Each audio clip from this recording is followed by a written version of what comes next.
ನಾವು ಶೌಚಾಲಯ ಮಾಡಬೇಕು.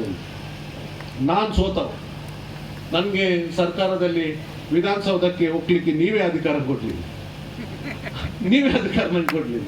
ಸೊ ನನಗೆ ಏನು ಮಾಡ್ಲಿಕ್ಕೆ ಆಗ್ಲಿಲ್ಲ.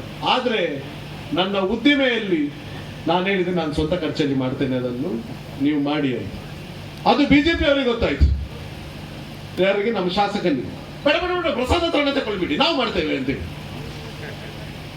ಪಾಪ ಅವ ನಮ್ಮ ಯೂತ್ ಕಾಂಗ್ರೆಸ್ ಅಧ್ಯಕ್ಷ ಅಲ್ಲಿದ್ದು, ಅಲ್ಲಿ ಯೂತ್ ಕಾಂಗ್ರೆಸ್ ಅಧ್ಯಕ್ಷ, ಅಣ್ಣ 3 ತಿಂಗಳಾಯ್ತು ಶ್ರೀನಿವಾಸ್ ಪೂಜಾರ್ ಇದು ಕಣ್ಣಿಗೆ ಇದಕ್ಕೆ ಖಾಲಿ ಒಂದು ಹೊಯ್ಗೆ ತಂದು ಹಾಕಿದ್ದಾರೆ, ಇನ್ನೂ ಕೂಡ ಕೆಲಸ ಸ್ಟಾರ್ಟ್ ಆಗಿಲ್ಲ.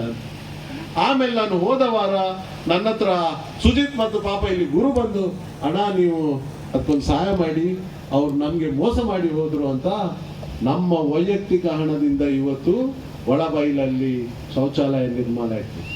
ನಾನಿವತ್ತು ಹೇಳಲಿಕ್ಕೆ ಬಯಸ್ತಾ ಇದ್ದೇನೆ, 48.5 ಲಕ್ಷ ಕೋಟಿ ರೂಪಾಯಿ ನಮ್ಮ ಭಾರತ ದೇಶದ ಬಜೆಟ್, 48.5 ಲಕ್ಷ ಕೋಟಿ. ಎಷ್ಟು ಸೊನ್ನೆ ಉಂಟಂತ ಮೋದಿಗೆ ಗೊತ್ತಿರ್ಲಿಕ್ಕೆ, ಎಷ್ಟು ಸೊನ್ನೆ ಉಂಟಂತ ಮೋದಿಗೆ ಗೊತ್ತಿರಲಿಲ್ಲ.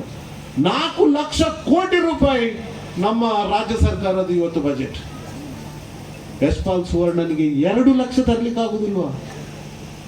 2 ಲಕ್ಷ. ಯಾವ MLA? ಶ್ರೀನಿವಾಸ್ ಪೂಜಾರಿಗೆ 2 ಲಕ್ಷ ಕೊಡ್ಲಿಕ್ಕೆ ಆಗುದಿಲ್ವಾ?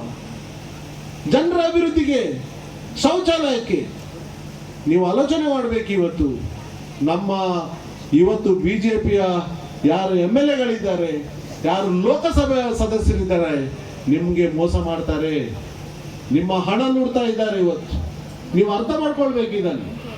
ನಾನು ಒಂದೇ ಒಂದು ಕಳಕಳಿಯ ವಿನಂತಿ ಮಾಡ್ತಾ ಇದ್ದೇವೆ.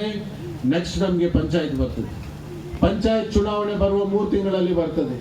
ಇವತ್ತು ನೀವು ನನಗೆ ಆಶ್ವಾಸನೆ ಕೊಡಬೇಕು, ಎಲ್ಲರೂ ಕಾಂಗ್ರೆಸ್ ಪಕ್ಷದ ಅಭ್ಯರ್ಥಿಯನ್ನ ನೀವು ಇವತ್ತು ಗೆಲ್ಲಿಸ್ತೇವೆ ಅಂತ.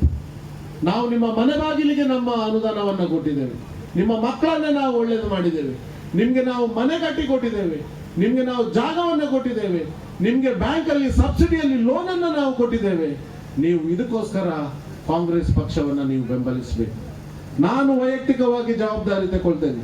ನಮ್ಮ ಎಲ್ಲಾ ಪಂಚಾಯತ್ ಗ್ಯಾರಂಟಿಯನ್ನ ಕ್ಯಾಂಡಿಡೇಟ್ಸ್ ಅನ್ನ ಅಭ್ಯರ್ಥಿಗಳನ್ನ ನೀವು ಗೆಲ್ಲಿಸಿ, ನಾವು ಒಂದು 6 ತಿಂಗಳ ಒಳಗೆ ಇಡೀ ನಿಮ್ಮ ಗ್ರಾಮೀಣ ಪ್ರದೇಶವನ್ನ ರಾಮರಾಜ್ಯವಾಗಿ ನಾವು ಮಾಡ್ತೇವೆ ಅಂತ ನಾನು ನಿಮ್ಗೆ ಗ್ಯಾರಂಟಿ, ನಾನು ನಿಮ್ಗೆ ಕೊಡ್ತೇವೆ. ನೀವು ನಮ್ಗೆ ಇವತ್ತು ಕೊಡ್ಬೇಕು ಆಶ್ವಾಸನೆ, ನಾವು ರಾಜ್ಯವನ್ನಾಗಿ ಮಾಡ್ತೇವೆ ನಿಮ್ಮ ಗ್ರಾಮೀಣ ಪ್ರದೇಶವನ್ನ. ಇಂತಹ ಒಂದು ಕಮಿಟ್ಮೆಂಟ್